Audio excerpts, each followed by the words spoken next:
आज हम सुनते हैं दशा माता की तीसरी कहानी। एक सास बहू थी। एक दिन सुबह सुबह सास ने बहू से कहा कि जाओ आग लाकर भोजन बनाओ, बड़ी भूख लगी है।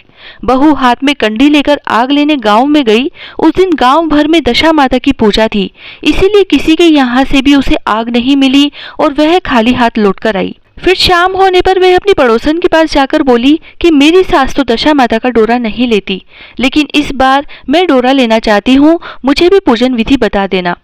दोबारा जब डोरा लेने का समय आया तो बहू ने सास को बिना बताए दशा माता का डोरा ले लिया। 9 दिन तो वह किसी न किसी बहाने पड़ोसन के घर जाकर कथा सुनती रही। 10वें दिन उसे चिंता सताने लगी कि अब मैं पूजा कैसे करूंगी। वह मन ही मन दशा माता का ध्यान धरकर सोचने लगी कि आज सासू माँ कहीं बाहर चली जाए तो मैं शांति पूर्वक पूजा कर लूं। दशा माता की कृपा से सास बहू से बोली कि मैं आज खेतों पर जा रही हूँ, यदि मुझे आने में देर हो जाए तो तुम मेरे लिए खेत पर ही खाना ले आना। बहू के मन की मुराद पूरी हो गई, वह तो यही चाहती थी। उसने अपनी सास से कहा कि आप निश्चिंत होकर जाइए, घर का सारा काम मैं निपटा लूंगी। सास के जाते ही बहू ने स्नान करके दशा माता की पूजा की।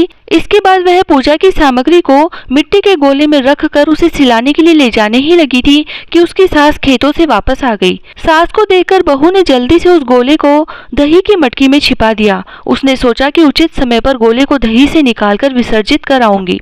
सास ने आते ही बहू से कहा, तुम मुझे खाना देने क्यों नहीं आई, अब तक क्या कर रही थी? बहू ने कहा कि आज जो मैंने सर के बाल धोए थे उनके सूखने में देर लग गई, इस कारण भोजन बनाने में देर हो गई। मैं थाली लगाती हूँ, आप गुस्सा त्याग कर भोजन कीजिए।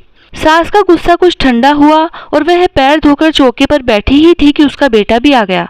वह भी माता के साथ भोजन करने बैठ गया। सास भोजन करके उठ ही रही थी कि उसका बेटा बोला कि मुझे तो दही चाहिए। सास ने बहू से दही देने के लिए कहा तो बहू बोली कि मैं रसोई में हूँ, आप ही इन्हें दही दे दीजिए। बहू ने दही की मटकी में विसर्जित करने की सामग्री को छुपाया था, वह इस बात को भूल गई। सास हाथ धोकर दही लेने गई, परंतु जैसे ही उसने छाछ की मटकी उठाई तो उसमें कुछ खड़खड़ाने की आवाज आई। उसने हाथ डालकर देखा तो उसमें एक बड़ा सा सोने का गोल मिला।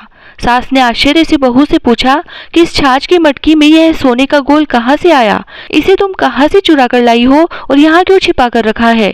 मैं समझ गई, इसी वजह से तुम छाछ देने नहीं उठी, इसका भेद बताओ।